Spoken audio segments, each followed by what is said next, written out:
3 hal yang sederhana saja, tapi insya Allah besar dampaknya. Yang pertama, jangan lelah untuk bersyukur bahkan atas hal yang sekecil apapun.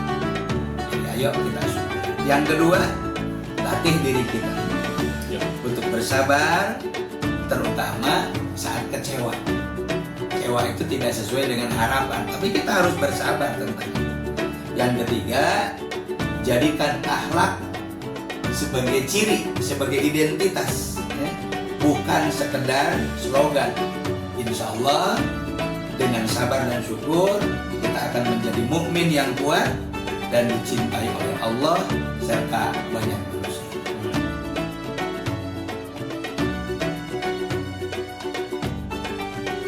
Assalamualaikum warahmatullahi wabarakatuh.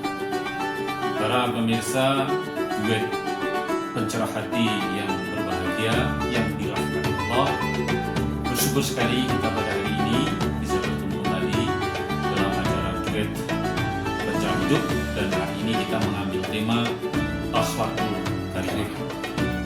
Pak Ustadz, apa yang dimaksud dengan akhlakul karimah?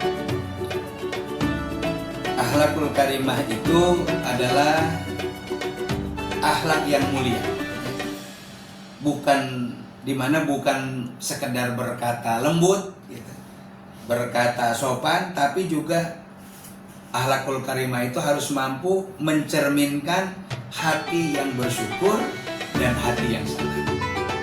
Begitu. Ya, banyak orang bicara tentang akhlak mulia, tapi mungkin belum tahu bahwa sabar dan syukur apa sih?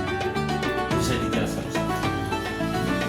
Syukur bukan hanya ucapan alhamdulillah, tapi bagaimana cara kita menyikapi nikmat dengan taat kepada Allah Subhanahu wa Ta'ala dan menggunakannya dalam kemanfaatannya untuk beribadah kepada Allah Subhanahu wa Ta'ala. Bahkan Allah berfirman, jika kamu bersyukur pasti aku akan tambah nikmatku kepadamu. Surat Ibrahim ayat yang ke-7.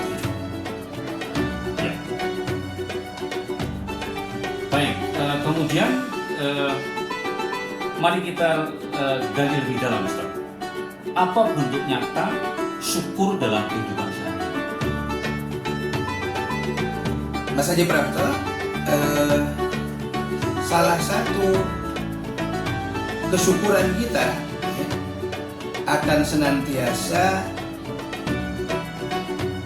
terbentuk dengan ketaatan kepada Allah Subhanahu wa Ta'ala. Bahkan ada hubungannya dengan kesabaran, karena tanpa sabar akhlak itu bisa rapuh. Bisa rapuh.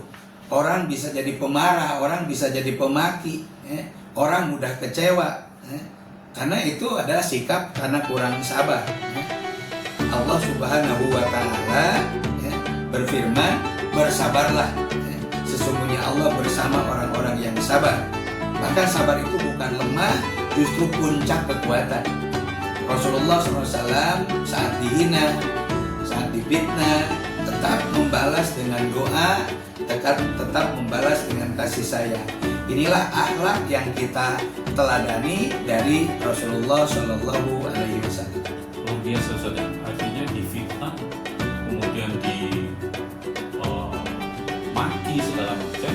Namun Rasulullah itu mengajarkan untuk mendoakan orang yang memaki dan memfitnah itu untuk bisa lebih baik. Gitu ya. Baik. Bisa Ustaz berikan contoh dalam kehidupan Rasul atau para sahabat tentang sabar dan syukur sebagai akhlak? Ya, Mas Haji Prapto, salah satu di antaranya adalah Bilal bin Rabah. Bilal bin Rabah ini keajaibannya luar biasa. Kenapa? Orangnya masih hidup, tapi ternyata detak terompahnya, sandalnya itu sudah terdengar di surga oleh baginda Rasul ketika peristiwa Isra wal Mi'raj. Jadi Bilal bin Rabah ini disiksa di padang pasir karena dia masuk Islam, tapi tetap bersabar sambil berkata Ahad, artinya Esa, Ahad, Esa. Bahkan Rasulullah SAW juga pernah kehilangan anak beliau. Bahkan beliau bersabda, sesungguhnya mata ini menangis, hari ini sedih, tapi kami tidak mengatakan kecuali yang diridhoi oleh Allah Subhanahu wa Ta'ala. Tidak ada sumpah serapah tentang hal itu. Bahkan yang ketiga, dalam syukur, coba dilihat Abu Bakar As-Siddiq yang setiap nikmatnya selalu ia salurkan untuk perjuangan Islam. Harta dia itu tidak ada detil daripada hartanya kecuali pasti nyangkut untuk perjuangan Islam. Akhlak mereka tidak hanya indah di lidah, tapi juga hidup di dalam perbuatan. Ustaz, sebagai penutup, apa pesan untuk sahabat semua agar kita bisa membentuk akhlakul karimah lewat sabar dan syukur?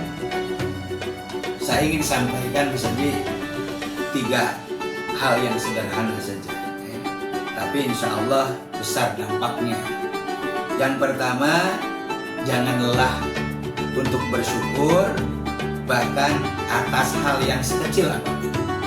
Jadi ayo kita syukur. Yang kedua, latih diri kita untuk bersabar, terutama saat kecewa. Kecewa itu tidak sesuai dengan harapan, tapi kita harus bersabar tentang itu. Yang ketiga, jadikan akhlak sebagai ciri, sebagai identitas, bukan sekedar slogan. Insya Allah dengan sabar dan syukur kita akan menjadi mukmin yang kuat dan dicintai oleh Allah serta banyak manusia. Jasa pencerahan kita pada kali ini, sahabat semua, mari kita perkuat diri kita dengan syukur di saat lapang dan sabar ketika ada kesempitan, karena keduanya adalah jalan menuju akhlak.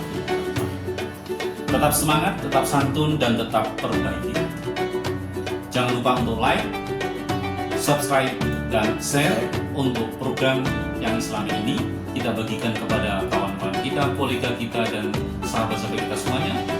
Semoga mereka juga mendapatkan pencerahan seperti yang sudah kita terima pada kali ini melalui guru kita, Ustadz Didi.